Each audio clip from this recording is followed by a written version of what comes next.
ప్రభుత్వం అధికారంలోకి వచ్చి ఏడాది దాటుతున్నందున ఇక్కడికి ఈ కార్యక్రమానికి విచ్చేసిన గౌరవ ముఖ్యమంత్రి శ్రీ నారా చంద్రబాబు నాయుడు గారికి, గౌరవ మానవ వనరుల అభివృద్ధి, information technology, electronics and communication, real time governance శాఖ మాత్యులు శ్రీ నారా లోకేష్ గారికి, రాజమండ్రి పార్లమెంట్ సభ్యులు, భారతీయ జనతా పార్టీ రాష్ట్ర అధ్యక్షులు శ్రీమతి దగ్గుపాటి పురంధేశ్వరి గారికి, అలాగే శ్రీ ప్రభుత్వ ప్రధాన కార్యదర్శి కె విజయానంద్ గారికి నా హృదయపూర్వక నమస్కారాలు. సుపరిపాలనలో తొలి అడుగు కార్యక్రమానికి విచ్చేసిన గౌరవ కేంద్ర మంత్రి వర్యులందరికీ పేరు పేరున, అలాగే రాష్ట్ర మంత్రి వర్యులకి పేరు పేరున, గెలిచిన పార్లమెంట్ సభ్యులకి, గౌరవ శాసన మండలి సభ్యులకి, శాసనసభ్యులకి పేరు పేరున నా హృదయపూర్వక నమస్కారాలు. అఖిల భారత సర్వీస్, ఆల్ ఇండియా సర్వీసెస్ అధికారులందరికీ, నియోజకవర్గ ప్రత్యేక అధికారులకి అందరికీ నా హృదయపూర్వక నమస్కారాలు, ధన్యవాదాలు మీరు ఇక్కడికి విచ్చేసినందుకు. ఈ సంవత్సరం మేము పూర్తి చేసుకోవటం చాలా కష్టాల మధ్య వచ్చాం. మేము చాలా ఒత్తిడి మధ్య ఒక 5 సంవత్సరాలు, ప్రత్యేకించి నేను 2014 నుంచి రాష్ట్ర విభజన జరిగినప్పటి నుంచి ఆంధ్రప్రదేశ్ అభివృద్ధి బాగుండాలని ఆకాంక్షించే వ్యక్తిని. వచ్చే గొడవలకి విభజన జరిగితే ఎలా అయిపోయిందో మనం చూస్తూ వచ్చాం. అందుకని ప్రత్యేకంగా నేను ఆంధ్రప్రదేశ్ బాగు కోసం నేను ఎప్పుడూ నిస్వార్థంగా చేసుకుంటూ వచ్చాను. 2014 నుంచి 2019, 2019 నుంచి 2024కి ప్రభుత్వం మారిన వెంటనే ఒక కన్స్ట్రక్టివ్ అప్రోచ్ నుంచి ఒక డిస్ట్రక్టివ్ అడ్మినిస్ట్రేషన్, డిస్ట్రక్టివ్ గవర్నెన్స్ మొదలైంది. ఇది ప్రజాస్వామ్య హితాన్ని కోరుకునే ప్రతి ఒక్కరికి కూడా చాలా ఆందోళన కలిగించింది. ఈరోజు మేము గౌరవ ముఖ్యమంత్రి గారి నాయకత్వంలో సాధించినవన్నీ చెప్పబోయే ముందు అసలు ఈ పరిస్థితికి ఎలా వచ్చాం, మీకు కూడా ముఖ్యంగా అధికారులు ఉన్నారు, గౌరవ శాసనసభ్యులు ఉన్నారు, ఒకసారి మనం గుర్తుకు తెచ్చుకోవడం చాలా చాలా అవసరం. ఎందుకంటే మనం చాలా త్వరగా మర్చిపోతాం.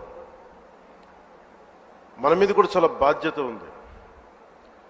అవన్నిటినీ ఒకసారి గుర్తు తెచ్చుకొని మళ్ళీ మనం వచ్చే సంవత్సరానికి ఇంకెంత బాగా చేయగలం అన్న దానికోసం మీకు తెలియజేస్తున్నాను.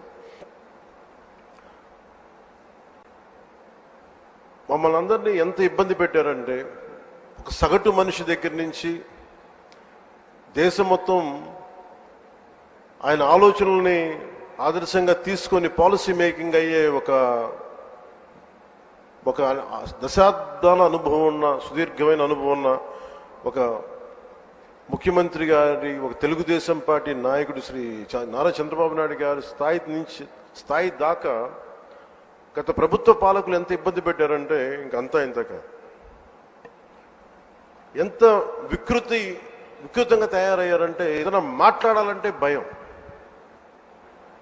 అధికార వ్యవస్థ ఒక భయం గుప్పెట్లో చిక్కుకుపోయారు. నేను అడిగేవాడిని చాలా మంది అధికారులు, ఎందుకు మీరేం మాట్లాడలేదని. నాకు అర్థమైంది ఏంటంటే, మేము వచ్చిన తర్వాత నిజంగా రాజకీయ వ్యవస్థ కానీ బాధ్యతతో లేకపోతే అధికార యంత్రాంగం కూడా ఏమీ చేయలేదు, నిస్సహాయంగా చూస్తూ ఉండడం తప్ప అనేది మేము ప్రత్యక్షంగా చూసాం, అనుభవంలోకి వచ్చింది.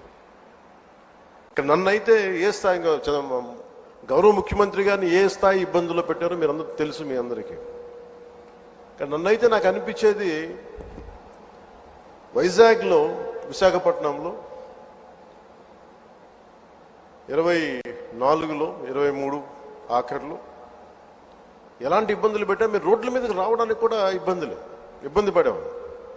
వస్తే అరెస్టులు, ఈ స్థాయి వీటి మధ్యలో అసలు భవిష్యత్తు కనిపిస్తుందా అని అనిపించింది నాకు. అసలు ఆంధ్రప్రదేశ్కి వెలుగు అనేది వస్తుందా? ఇలా భయం గుప్పిట్లోనే బతకాల? వాళ్ళ ఇష్టానికి చట్టాలు, ఇష్టాలకి బెదిరింపులు, నోటికి ఏది వస్తుంది మాట్లాడటాలు, ఇవన్నీ చూసిన తర్వాత ముఖ్యంగా ఇక్కడ చాలా మంది ఉన్నతాధికారులు అందరూ ఉన్నారు, నియోజకవర్గ అధికారులు ఉన్నారు, శాసనసభ్యులు మీరందరూ ఉన్నారు. కాబట్టి అది జరగకుండా కనుక కూటమి ప్రభుత్వం రాకుండా కనుక ఉండుంటే ఎలా ఉండేది ఆంధ్రప్రదేశ్ అని ఒకసారి మన అందరం కూడా ఒకసారి ఆలోచించాలి వన్స్న. ఎందుకంటే మేమందరం కూడా గౌరవ ముఖ్యమంత్రి గారి దగ్గర నుంచి, లోకేష్ గారి దగ్గర నుంచి ఎవ్వరం కూడా ఏదో ఒక నెపం గొడవ పెట్టి ఏదో ఒకలా ఇబ్బందులు పాలు చేసి ఇబ్బందులు పెట్టడానికి, జైల్లో పెట్టడానికి అలాంటి స్థాయిలోకి వచ్చేసారు. ఏదన్నా మాట్లాడదామంటే రౌడీ మూకలు, నిస్సహాయతతో కూడిన అధికారులు, లేదా వంతపాడే అధికార యంత్రాంగం, వీటన్నిటి మధ్యలో విలవిల్లాడిపోయింది రాష్ట్రం. ఏదైనా మాలాంటి వాళ్ళం వచ్చి మాట్లాడి చెప్దామంటే మమ్మల్ని అలా ఇలా ఇబ్బంది పెట్టలేదు, మా కుటుంబ సభ్యులతో సహా. వీటన్నిటి నేపథ్యంలో ఎన్డీఏ ప్రభుత్వం, సుదీర్ఘమైన అనుభవం ఉన్న చంద్రబాబు గారి నాయకత్వంలో తెలుగుదేశం పార్టీ, భారతీయ జనతా పార్టీ, జనసేన ఇవన్నీ కలిసి కూటమి ప్రభుత్వాన్ని ఏర్పాటు చేయడానికి, నిలబెట్టడానికి ముఖ్య ఉద్దేశం ఒక సుపరిపాలన అందించాలి, అడ్మినిస్ట్రేషన్ విత్ అన్ అకౌంటబిలిటీ, ఒక రెస్పాన్సిబిలిటీ తోటి ముందుకెళ్ళాలి అన్న ఉద్దేశంతో మేమందరం ముందుకు వచ్చాం. ప్రజలు దాన్ని గుర్తించారు, ఆదరించారు. ఈ ప్రభుత్వానికి, ఈ కూటమి ప్రభుత్వానికి అండగా నిలబడ్డారు. ఆంధ్రప్రదేశ్ ఇప్పుడు స్వర్ణాంధ్రప్రదేశ్ దిశగా అడుగులు వేస్తుంది. ఈ మార్పు తీసుకురావడానికి ఒక యుద్ధమే చేయాల్సి వచ్చింది. ఆ పోరాటానికి ఫలితం వచ్చి ఏడాది పూర్తయింది. చీకటి నుంచి వెలుగులోకి ఇప్పుడిప్పుడే వస్తున్నాం. ముందుగా రాష్ట్ర ప్రజలకి తెలుగుదేశం, భారతీయ జనతా పార్టీ, జనసేన కూటమికి అద్భుత విజయాన్ని అందించిన రాష్ట్ర ప్రజలకి ఈ సుపరిపాలనకి ఏడాది వచ్చిన సందర్భంగా మేము మీకు ప్రత్యేకంగా కృతజ్ఞతలు తెలియజేస్తున్నాం. రాష్ట్ర ప్రజల రుణం తీర్చుకునేందుకు గౌరవ ప్రధాని శ్రీ నరేంద్ర మోదీ గారి మార్గనిర్దేశకత్వంలో, పాలనలో అపార అనుభవం కలిగిన గౌరవ ముఖ్యమంత్రి శ్రీ చంద్రబాబు నాయుడు గారి నాయకత్వంలో కూటమి ప్రభుత్వం నిరంతరాయంగా కృషి చేస్తున్నాం. ఒకవైపు కుదేలైన ఆర్థిక వ్యవస్థ, అస్తవ్యస్త విధానాలతో ఉన్న ఈ నడిపిన ప్రభుత్వాన్ని తిరిగి గాడిని పెట్టడానికి గౌరవ ముఖ్యమంత్రి గారి అపారమైన అనుభవం మా అందరికీ ఎంతో బలాన్ని ఇస్తా ఉంది. అలాగే గౌరవ ప్రధానమంత్రి శ్రీ నరేంద్ర మోదీ గారు కేంద్రం నుంచి అందిస్తున్న సహాయ సహకారాలతోటి, ముఖ్యమంత్రి గారి పాలనా దక్షతతోటి, మంత్రివర్గ సహచరుల మద్దతుతోటి స్వర్ణాంధ్రప్రదేశ్ విజన్ 2047 వికసిత్ భారత్ లక్ష్యాల సాధన దిశగా ముందుకు వెళ్తా ఉంది. ఈ మధ్యనే మనం 11వ అంతర్జాతీయ యోగా దినోత్సవం సందర్భంగా గౌరవ ముఖ్యమంత్రి శ్రీ నారా చంద్రబాబు నాయుడు గారి నేతృత్వంలో ఎన్డీఏ కూటమి ప్రభుత్వం విశాఖపట్నంలోని బీచ్ రోడ్లో 3 లక్షల పైచిలుకుతో మందితో నిర్వహించిన యోగాంధ్ర కార్యక్రమం ప్రపంచ రికార్డు సృష్టించింది.